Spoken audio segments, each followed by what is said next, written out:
What's going on, YouTube, and welcome to Goal Line Hockey. It's your boy Kevin Forte. We're taking a look at the latest status on the 2021 NHL season. I know I just made a video the other day, but we've gotten more updates since then on next season.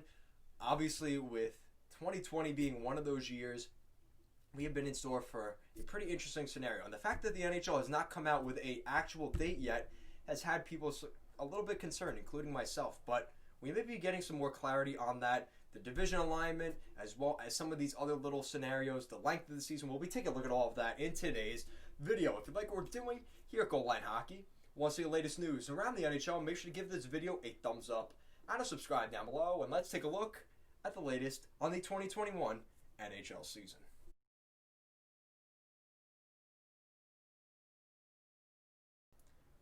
Alright, so before we get too far into this video, as usual, I want to give a quick plug to our Instagram and Twitter handles at goalline_hockey. Links will be in the description down below, as well as playing throughout this video. And make sure to check out our Patreon, where we upload a weekly podcast every Thursday night.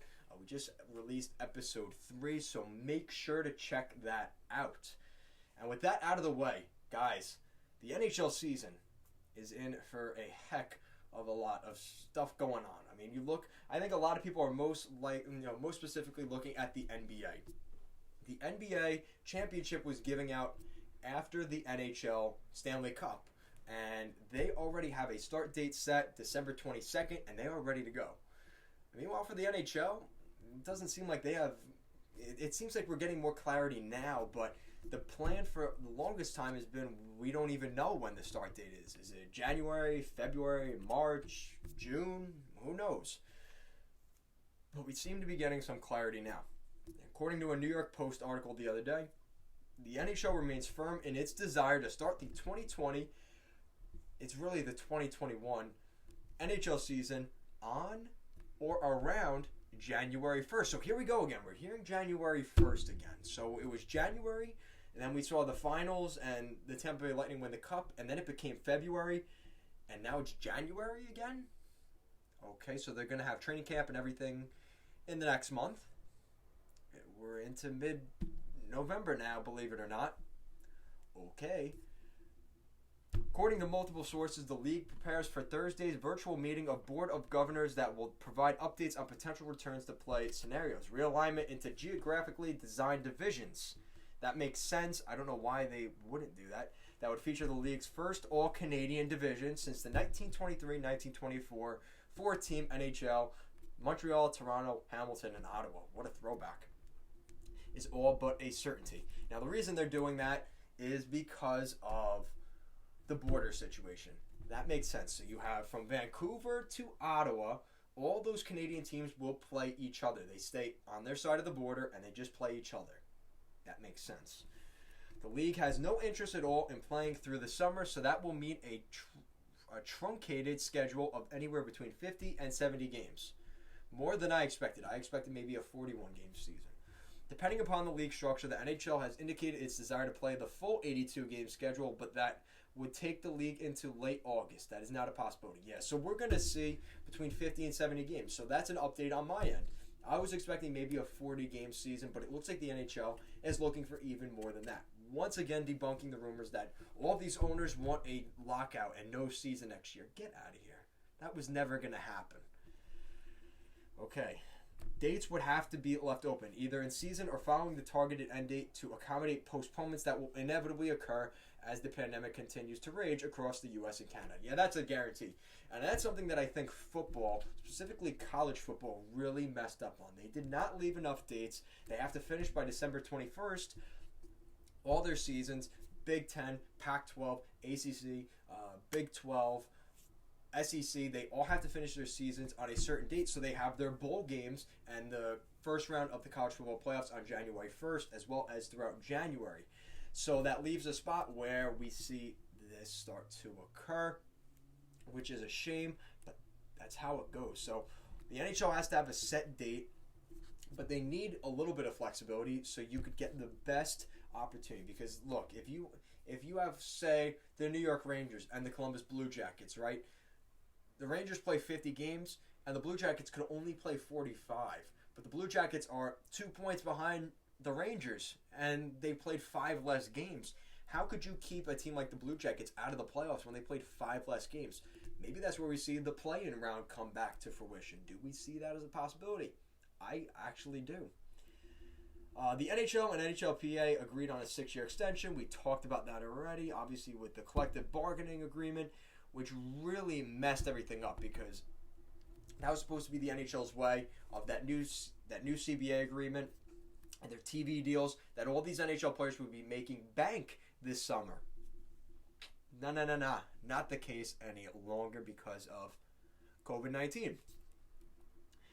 But there is widespread expectation that the league will propose prorating. It is unknown whether that would be coupled with a threat not to play unless the union accedes to the request demand. It is also unknown how the Players Association would respond to such a scenario, but the union has been aware of this possibility for some time, hence the desire to play a full schedule.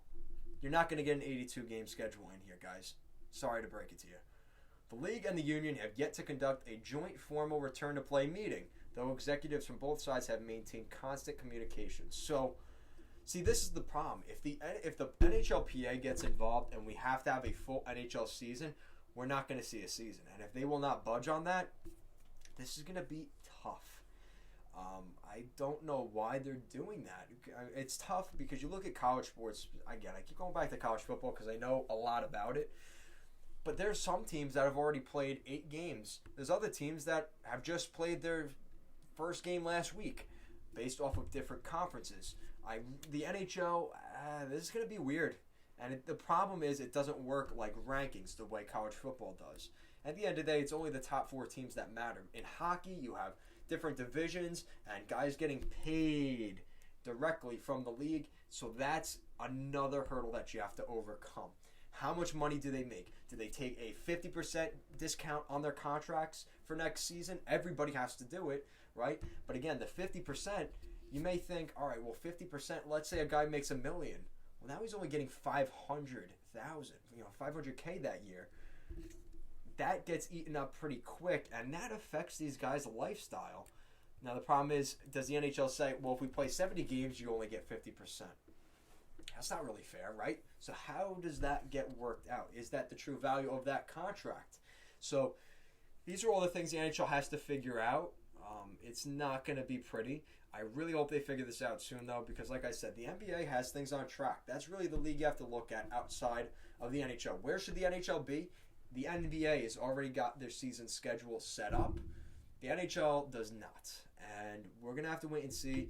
I think the NHL, like I said in last video, I forgot to mention the whole border thing last video, which is another reason I wanted to talk today, but now is becoming confirmed. We will see the Canadian division. It seems inevitable at this point, and we're going to likely see division play in the United States. Hence, you have the Pacific Coast teams. You have probably Vegas, Arizona, San Jose, Anaheim, and San Jose and LA all in the same division. On the East Coast, you have like Buffalo, the Islanders, Rangers, Devils, Sabres, those teams all playing in the same division. Then you got the Flyers, the Penguins, the Capitals, the Lightning, the Panthers, the Hurricanes in their own division. Kind of like a Southeast division right there. So it's definitely going to be interesting to see how the NHL does this exactly. But again, we don't know everything yet. It's going to be geographical, like I said, the less travel, the less going through different airports, the less all those little intangible things you don't think about. Those are going to be important, and it's going to be big because we've seen the football, the NFL and college football somewhat get this done, but remember, they only play once a week. In the NHL, in 7 days, you could be playing 4 or 5 games in that week. So it's definitely different, and it's in different cities as well. So, guys, let me know in the comment section down below. What is the NHL going to do? What do you think the NHL is going to do for the 2021 NHL season? Let me know in the comment section down below. And hopefully get more updates over the next couple of days as they have that meeting today. So hopefully that starts to get things going for the NHL and their return to play plan, part 2. Thank you so much for watching, guys, and have a great day.